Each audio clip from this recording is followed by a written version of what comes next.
History है और बहुत बहुत स्वागत है आप सभी का हमारे नए यूट्यूब चैनल जिसका नाम है power house of physical education concept. तो दोस्तों इस चैनल पर मैं लगातार आपको तैयारी के वीडियोस डाल रहा हूं जिसमें कि आप UP TGT and PGT physical education की तैयारी कर रहे हैं और जो हमारा टॉपिक चल रहा है development of physical education in India.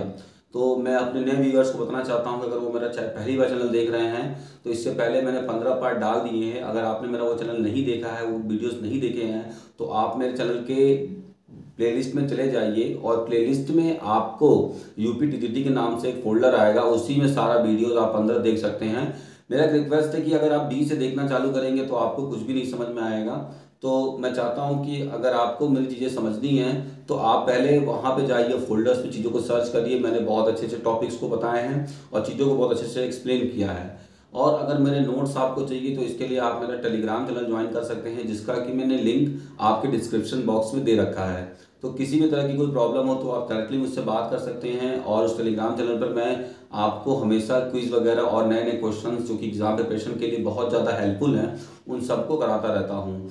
तो बस मेरी यही रिक्वेस्ट है कि अगर मुझे मेहनत आपको पसंद आए तो मुझे मोटिवेट करने के लिए, अपना सपोर्ट देने के लिए एक शेयर और लाइक ज़रूर कर दीजिए। Thank you very much. तो चलिए स्टार्ट करते हैं। और अभी तक हम लोगों ने जो पढ़ा था वो पढ़ा था हमने लास्ट टाइम में कि एंशिएंट हिस्ट्री, आप देख सकते हैं कि एंशिएंट हिस्ट्री कैसे है। और उसके बाद हम लोगों ने पढ़ा था प्री इंडिपेंडेंस, मॉडर्न हिस्ट्री में हमने प्री इंडिपेंडेंस में 1925 ऑल इंडिया यूनिवर्सिटी यानी एसोसिएशन ऑफ इंडियन यूनिवर्सिटीज़ को हम लोगों ने पढ़ लिया था, जैसा कि आप यहाँ देख सकते हैं नीचे में दिया हुआ है। आज हम लोग स्टार्ट करेंगे नेक्स्ट 1927। तो 1927 का जो डेट है वो बहुत ही ज़्यादा खास है। खास क्यों है? क्योंकि हमारे इंडिया का सबसे बड़ा यानी कि जो इंडियन ओलंपिक एसोसिएशन है उसकी स्थापना, उसकी नींव रखी गई थी। ठीक है, तो 1927 में क्या हुआ था कि इंडियन ओलंपिक एसोसिएशन की नींव रखी गई थी, यानी भारतीय ओलंपिक संघ की स्थापना हुई थी। और इंडियन ओलंपिक एसोसिएशन की जो स्थापना हुई थी इसके प्रथम अध्यक्ष कौन थे? सर दोराबजी टाटा थे। और इस समय कौन है वर्तमान में? तो नरेंद्र ध्रुव बत्ता है। आपको याद रखना, नरेंद्र ध्रुव बत्रा। ठीक है, और कभी कभी क्वेश्चन पूछा जाता है कि सर दोराबजी का मृत्यु कब हुआ था? तो 1933 में सर दोराबजी की मृत्यु हुई थी। आगे बात कर लेते हैं 1928। तो 1928 का डेट भी हमारे इंडियन हिस्ट्री में फिजिकल एजुकेशन का बहुत ज़्यादा इंपॉर्टेंट है। ये साल क्यों इंपॉर्टेंट है? क्योंकि इस साल ही इंडिया ने सबसे पहले हॉकी में अपना पहला स्वर्ण पदक प्राप्त किया था एम्स्टर्डम ओलंपिक में। ठीक है, और भारत ने इसी ओलंपिक में अपना पहला स्वर्ण पदक प्राप्त किया था। और इसी में क्या हुआ था, जो जयपाल सिंह थे, ठीक है, हॉकी के जो कैप्टन थे जयपाल सिंह, उन्होंने पहली बार विक्ट्री स्टैंड पे वो इंडियन चढ़ा था। और एक बार क्वेश्चन भी पूछा गया है कि वो कौन सा मतलब पहला भारतीय है जो कि विक्ट्री स्टैंड पे चढ़ा था, तो वो जयपाल सिंह थे। आगे बात कर लेते हैं 1931 की बात कर लेते हैं। तो 1931 में कॉलेज खुला जिसका नाम था government college of physical education Hyderabad में, और इसका पहले नाम Deccan college of physical education था। और इसके पहले प्रधानाचार्य जो थे वो कौन थे?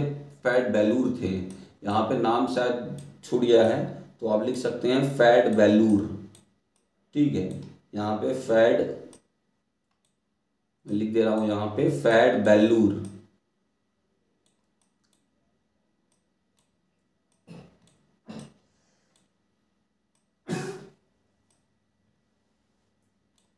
आगे बात कर लेते हैं और आगे चलते हैं कि जो कि सबसे फेमस कॉलेज था 1932 में। तो 1932 में लखनऊ क्रिश्चियन कॉलेज की स्थापना हुई थी।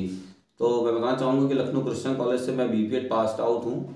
तो इसकी जो स्थापना है, संस्थापक जो थे वो E.W. टेड मॉम्बी थे। ठीक है, जो अमेरिका के रहने वाले थे। 1932 में एक कॉलेज और खुला था वेस्ट बंगाल में जिसका नाम था government post graduate physical education college Banipur Kolkata में खुला था, यानी सॉरी वेस्ट बंगाल में खुला था। तो government post graduate physical education college Banipur West Bengal के संस्थापक जेम्स बुचमैन थे। ठीक है, कभी कभी इनके नाम भी पूछ लेता है तो आपको मैंने यहाँ नाम ही बताया है। ठीक है, और जो कि यहाँ रहने वाले थे ये बुचमैन, तो जो जेम्स बुचमैन थे ये स्कॉटलैंड के रहने वाले थे। समझ में आ रही है बात? तो चलिए आगे बात कर लेते हैं। आगे बात कर लेते हैं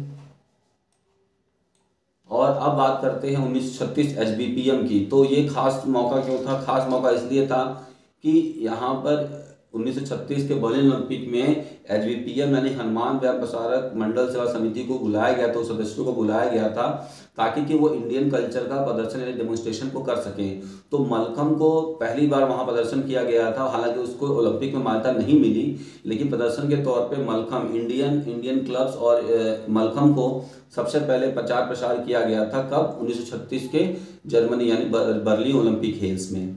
आगे बात कर लेते हैं कि HVPM ने मलखम और कुछ देसी व्यायाम के भी क्या किए थे, वहाँ पे प्रचार प्रसार किए थे। तो आगे बात कर लेते हैं 1938 में training institute of physical education Kandivali Mumbai की स्थापना हुई थी। तो ये हमेशा पूछता है कि कांदिवली मुंबई की स्थापना कब हुई थी। तो training institute of physical education Kandivali जो मुंबई की स्थापना थी वो किसने किया था? तो PM जोसेफ यहाँ पर पहले प्रथम शारीरिक शिक्षक थे। तो मुंबई में जो कॉलेज खुला था training institute of physical education Kandivali, और PM जोसेफ का नाम आप सुने होंगे क्योंकि PM जोसेफ जो हैं वो आपके 1957 में जो ग्वालियर में LNCP खुला हुआ था, तो LNCP के क्या थे, वो पहले LNCP के पहले प्रधानाचार्य थे। ठीक है, लेकिन कभी कभी ये क्वेश्चन का किसी पूछ ले कि वो बहुत कम लोग बता पाएंगे कि वो पहले शिक्षक कहाँ पे थे। तो पहले शिक्षक वो यहीं पे थे। कब थे? 1938 में। और उसके 1957 में उन्हें प्रधानाचार्य बनाया गया था। आगे बात कर लेते हैं 1940 में। तो आगे बात कर लेते हैं 1940 में physical education college Lahore Pakistan की जो स्थापना हुई थी, ठीक है, 1940 में हुई थी लाहौर में। इसको किसने किया था? श्री हेग ने किया था। तो ये बार बार क्वेश्चन पूछता रहता है, तो आप इस पर ध्यान दीजिएगा। आगे बात कर लेते हैं। तो ये अब 1940 ये जो चीज़ें थी, ये चीज़ें थी अब तक प्री इंडिपेंडेंस में। और जैसे 1947 में इंडिया आज़ाद हुआ था, अब हम लोग बात करेंगे, जब आगे की कहानी पढ़ेंगे तो इसे हम लोग कहेंगे कि आफ्टर इंडिपेंडेंस। ठीक है, तो आफ्टर इंडिपेंडेंस का मतलब क्या है कि आज़ादी के बाद कैसे कैसे डेवलपमेंट हुआ, अब हम लोग उसको चलिए देखते हैं। तो अब बात करते हैं कि आफ्टर इंडिपेंडेंस जो सबसे पहले फिजिकल एजुकेशन को बढ़ावा देने के लिए सबसे पहली संस्था सामने आई थी वो थी ताराचंद कमेटी, जिसे कि 1948 में बनाया गया था। तो ताराचंद कमेटी के एक कमेटी थी, इस कमेटी के सुझाव पर LNCP की स्थापना हुई थी। तो यही कमेटी थी जो LNCP की स्थापना की थी। अच्छा, आप में से कोई बता सकता है कि 1957 में ही LNCP की स्थापना क्यों हुई थी? अगर आपको इसका आंसर आता है तो आप जरूर इसको कमेंट बॉक्स में करें, और इसका जो सॉल्यूशन है वो मैं नेक्स्ट बताऊंगा। अगर आपने सही पकड़ा है तो अच्छी बात है, लेकिन इसका मैं आपको नेक्स्ट में बताऊंगा। और तब तक आप मुझे कमेंट बॉक्स करके जरूर बताइएगा कि 1957 में ही LNCP, और LNCP नाम ही क्यों रखा, एलन नाम ही क्यों रखा, लक्ष्मीबाई नाम क्यों रखा गया। ठीक है, जो प्रथम शाही शिक्षक थी, शिक्षा संस्था थी, उसका नाम ये क्यों रखा गया था, और 1957 में ही इसे क्यों सबसे पहले बार इस्टेब्लिश किया गया। और भी पहले भी कर सकते थे, बाद में भी कर सकते थे।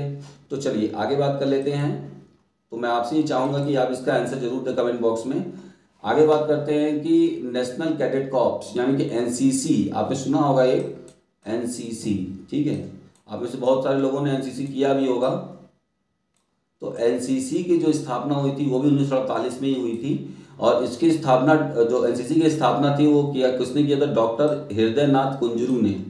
और यह जो योजना थी वो शिक्षा मंत्रालय के अधीन राज्य सरकार के सहयोग से चलाया जाता है। तो ये बात जान लीजिए कि जो NCC होती है वो शिक्षा मंत्रालय के थ्रू किसके, राज्य सरकार के द्वारा चलाया जाता है। और इसे एक्ट ऑफ पार्लियामेंट के द्वारा बनाई गई। ये संस्था किसके द्वारा बनी है? Act of parliament. ठीक है, तो जितनी भी संस्था है फिजिकल एजुकेशन में, ये कि एक्ट ऑफ पार्लियामेंट का मतलब क्या होता है? एक्ट ऑफ पार्लियामेंट मतलब होता है कि ये संस्था ऐसे ही नहीं बनाई गई। कोई भी सरकारी संस्था या कोई भी नियम होता है तो पहले क्या होता है कि पार्लियामेंट में उसका बिल पास होता है। तो एक्ट ऑफ पार्लियामेंट के बाद ही संस्था को बनाई गई थी। आगे बात कर लेते हैं कि NCC का मोटो क्या होता है। तो NCC का जो मोटो है वो, तो हम लोग बात कर रहे थे NCC के मोटो की। तो NCC के मोटो को आप देख सकते हैं कि जो NCC का मोटो होता है ना, वो क्या होता है।